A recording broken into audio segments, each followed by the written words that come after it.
Hello people of the internet, it is I, Bailey, and today I am going to be painting over this cat that I had already spent a ridiculous amount of time slaving over and starting basically from scratch, all thanks to a couple of bad painting days and a whole lot of frustration. But you know what? My only regret is that I didn't do it a whole lot sooner. This painting was actually a commission, which in some ways made the problems I was having with it worse, simply because with commissions there is a deadline. And so I could not necessarily completely go at it on my own pace, because with most drawings, if I'm feeling frustrated with them, I can just come back to them when I'm feeling fresh and ready to tackle the problems again.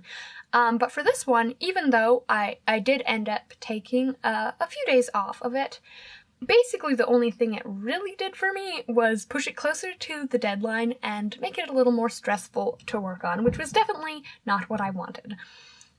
The only real way it would have been helpful, now that I think about it, was if it had helped me think of a solution, which it kind of did, but the solution I could think of was just to paint over the cat and start over. And I was too close to the day that I had done all that ridiculous amount of work. All those hours that I spent working on it were too fresh in my memory, and it was just too painful to even really consider doing that. And surprisingly, if you leave a piece for a while, the problems with it, they just don't disappear.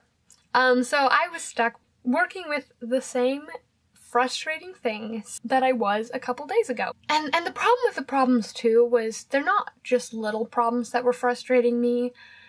They were kind of big, kind of integral to how the piece would look in the end.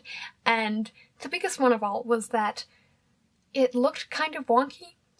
When I drew it, the drawing was quite accurate. I really focus on making my drawings as accurate as possible before I start because I know it's so important to a piece. But the thing about painting is it is very easy to accidentally paint over your lines just a little bit too much, and then since you've painted over it, you don't necessarily always realize it fast enough. And so what ended up happening is one eye was a little lower and a little bigger than the other one. And that really just threw the whole thing off. The second problem I had was far less significant, but also quite frustrating. And that was just that I couldn't seem to get the fur and the lighting of the fur quite right. And something that I didn't really think of at the time was that, you know what, I'm actually still quite new to painting, and I do not have the same level of control with painting as I do with pencils. And I kind of forgot about that, and I think it made the frustration even worse because I was like, why can't I do this? Like, I know how to do this. But I am still quite new, and I was working on quite a small piece as well. So those two problems are not exactly super easy to fix, especially the accuracy of the drawing. Yes, I could slowly tweak away at it and try to make it a little more accurate as far as in the eye. But it's very hard to do that in painting, and it was hard to know exactly how to fix it. And I did kind of end up painting over the eye several times as a whole and trying to restart it, but it would change everything around it a little too much, and then I'd have to work on those, and then the eye's still not quite right, and then I'd have to tweak it a little more. And you can see how that would be really frustrating, because the problem just wasn't really being fixed. It was trying to be fixed, but it wasn't going anywhere really, or at least it didn't really feel like it. And I would keep on looking at that beautiful reference photo with its beautiful lighting and this gorgeous little cat, and I just could not get it right. And the colors weren't quite right either, and it was just like, what am I doing wrong exactly? So really, now that I think about it, the only good way to approach this, like I said, would have just been to paint over the whole thing. So that would have addressed all my problems. I could have drawn another sketch over top of the painted over cat, and I could be even more careful this time not to mess with the accuracy of the drawing underneath, and then my problems would be fixed. Yes, I would still have to tackle the fur, but it would have been so much easier. And yeah, it's just so obvious. That's obviously what I should have done, but I was too blinded by my frustration and all of the hours that I had spent working on a piece that I didn't want to sacrifice that up.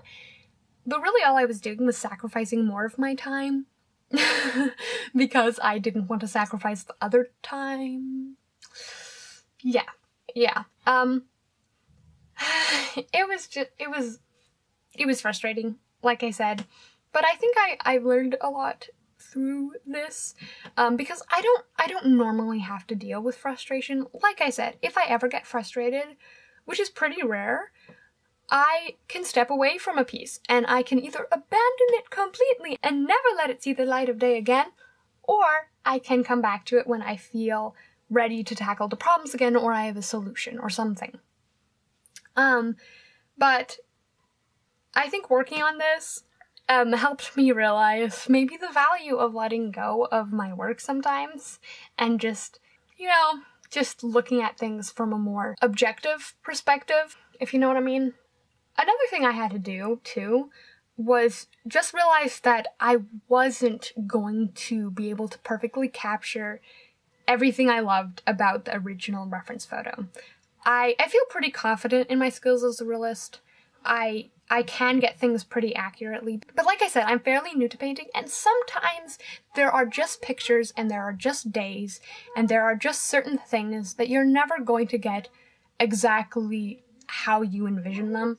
And you have to realize the point where you're just being too picky, too perfectionistic, and accept where your skill level is at that moment or what your medium allows you to do. And so I also had to just accept that I wasn't going to get the lighting perfect. I wasn't going to get the shading perfect. I wasn't going to get the fur perfect. And looking at it now, especially without the reference photo, I'm quite happy with what I have. And I learned a very valuable lesson throughout all of this. Sometimes you just need to let go and restart. Thank you for watching this video. I hope you gained something from that. Let me know if you've ever had to deal with these frustrating art days and what you found is the most effective method for you. Like I said, most of the time for me, it's just avoiding the problem until I feel ready to tackle it again. But you can't always afford to do that, and it doesn't always work either.